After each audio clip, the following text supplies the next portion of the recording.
Hello viewers, welcome to HR கலாட்டா. நாங்கள் ரீசெண்டாக எஃப்பி கேக் ஷாப் போயிருந்தோம். ஸ்ரீபெரும்புதூர் பஸ் ஸ்டாண்டுக்கு பக்கத்தில் இருக்குது. அதில் வந்து பார்த்திங்கன்னா கேக்ஸ் எல்லாமே ஆஃபர் போட்டிருந்தாங்க. பீஸ் கேக்கு அதெல்லாமே பை 2 get 1 ஃப்ரீன்னு சொல்லிட்டு. அது மட்டும் இல்லாமல் அங்கே வந்து ஸ்நாக்ஸ் இருக்குது, ப்ரெட் ஐட்டம்ஸ் இருக்குது, எல்லாமே இருக்குது. நாங்கள் அதில் வந்து பீஸ் கேக் வந்து ஆர்டர் பண்ணியிருந்தோம். 4 பீஸ் ஆர்டர் பண்ணியிருந்தோம். எங்களுக்கு 2 பீஸ் வந்து ஃப்ரீயாக கொடுத்துருந்தாங்க.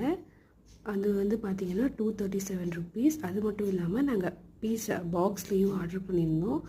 1 பீஸ் கிட்டத்தட்ட 70 ருபீஸ்க்கு பக்கம் வந்தது. ஆனால் ஒர்த்தாக தான் இருந்தது. நாங்கள் ஆர்டர் பண்ணது ரெட் ஃப்ராஸ்ட் 2, ஒயிட் ஃப்ராஸ்ட் 2, பிளாக்கில் 1, அப்புறம் ரெட் வெல்வெட் 1 ஃப்ரீயாக வாங்கிக்கிட்டோம். அப்புறம் பாக்ஸில் வந்து பார்த்திங்கன்னா ரஸ்மலாய் 1, பட்டர்ஸ்காட்ச் 1, சாக்லேட் வந்து ஃப்ரீயாக வாங்கிக்கிட்டோம். அதுவும் பை 2 get 1 தான் இருந்தது. நடுவில் நட்ஸ் எல்லாமே போட்டு எல்லாமே வர்த்தாக தான் இருந்தது. நீங்களும் எஃப்பி கேக் போனீங்கன்னா ட்ரை பண்ணி பாருங்கள். இன்னொரு வீடியோவில் பார்க்கலாம். பாய்.